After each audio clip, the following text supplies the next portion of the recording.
A cada dia tenho firmado mais a convicção sobre a importância da criação da subcomissão temporária do Fundo de Garantia por Tempo de Serviço, no âmbito da Comissão de Assuntos Sociais. Com a colaboração de diversos senadores desta Casa, em particular da nobre senadora Marta Suplicy, relatora da subcomissão, o senador Paim, a brilhante senadora Ana Amélia e o senador Cacildo Maldaner, nós já realizamos 4 audiências. Essas audiências têm contado também com a presença dos suplentes da subcomissão, senador Wellington Dias, senador Rodrigo Hollenberg, senador Valdir Moca, senador Lauro Antônio e senador Paulo Bauer, o que demonstra a relevância da questão do Fundo de Garantia de Tempo de Serviço. Ouso dizer que, no meu ponto de vista, sucede com o Fundo de Garantia algo parecido com uma empresa tradicional, fundada com propósitos sólidos, mas que precisa se modernizar para fazer frente à própria evolução social, política e econômica do Brasil. A forma como o Fundo de Garantia é gerenciado hoje não corresponde ao dinamismo alcançado pela economia brasileira nas últimas décadas. Isso tem trazido perdas significantes para os trabalhadores que pertencem os 290 bilhões de reais correspondentes ao Fundo de Garantia.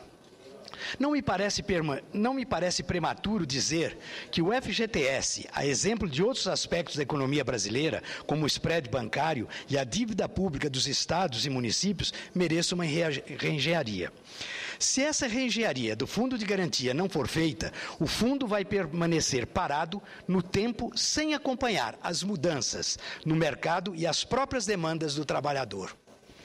O fato inegável é que as contas do trabalhador brasileiro no Fundo de Garantia têm acumulado mais perdas do que ganhos, com remuneração negativa que, comparada à inflação real no período de 2007 a 2011. Em relação à remuneração da poupança, o Fundo de Garantia acumula perdas na ordem de 14%, com uma média anual de remuneração de apenas 0,9%.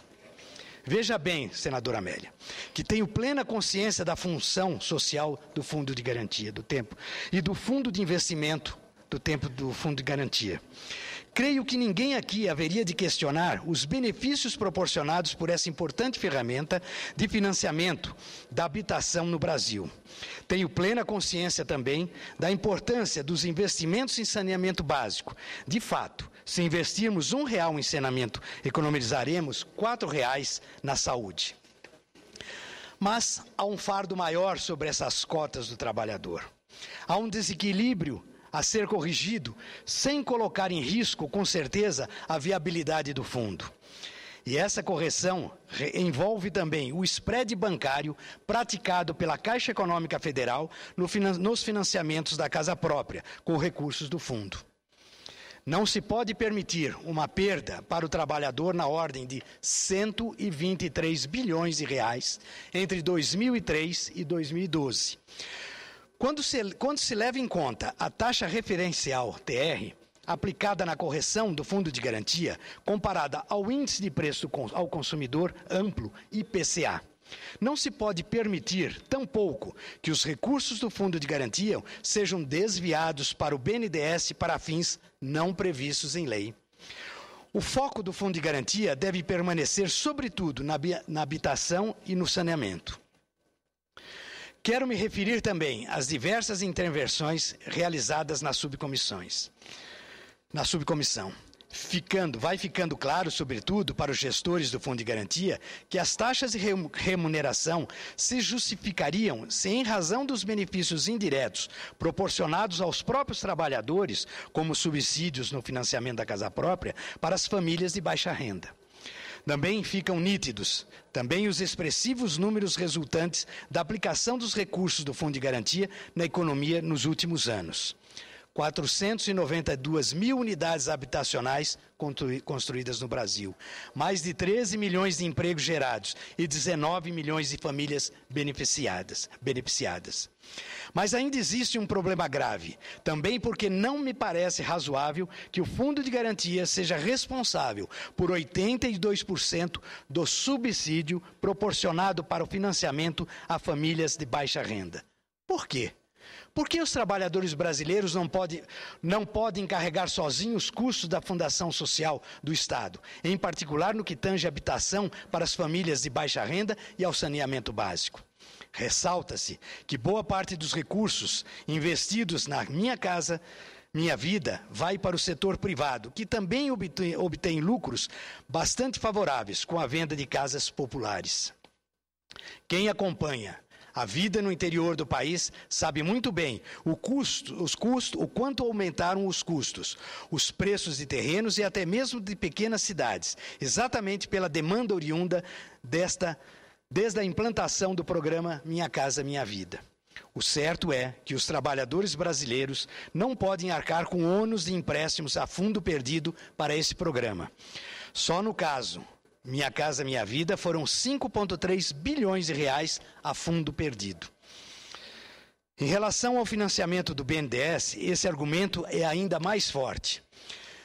Não se pode, senador Collor, arguir que o trabalhador acaba por se beneficiar com empréstimos concedidos pelo Banco de Desenvolvimento, mesmo se considerando as questões de infraestrutura.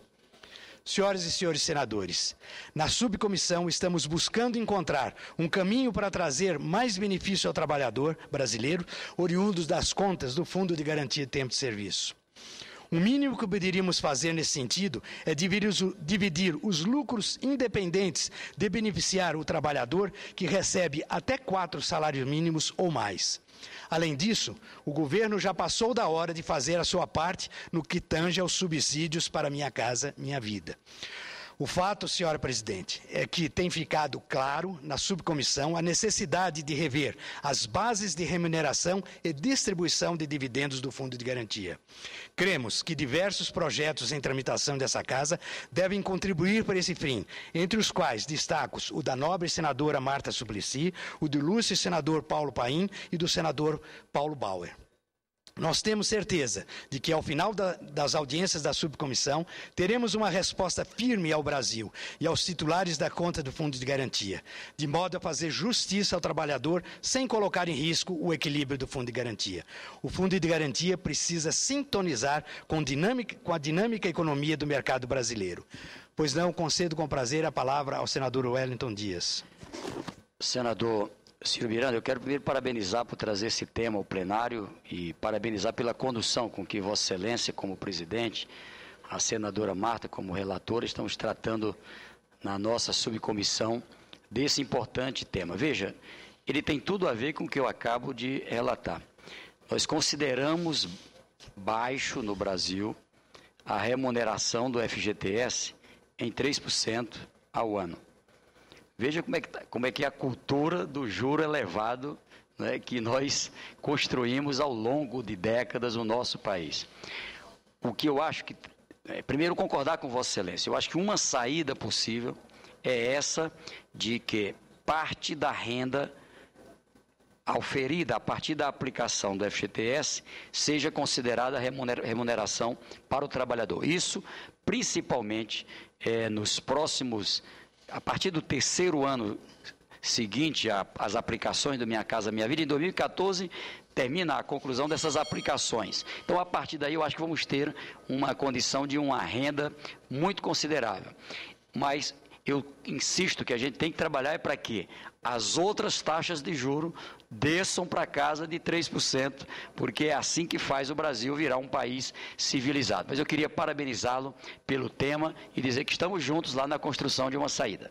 Muito obrigado a Vossa Excelência e muito obrigado pela sua colaboração e também concordo plenamente com o seu objetivo na parte dos juros. E quero relembrar que a distribuição de lucros já é um projeto da senadora Marta Suplicy, foi a primeira quem pensou em que pudéssemos, nas aplicações que o fundo faz, tivesse uma participação. O que não se pode entender é passar esse dinheiro para o BNDES, que vai usar isso para financiar empresas estrangeiras. Como também o trabalhador não pode ficar com o ônus de dar a fundo perdido, só o ano passado, 5,5 bilhões. Então, façamos a reengenharia necessária. Muito obrigado.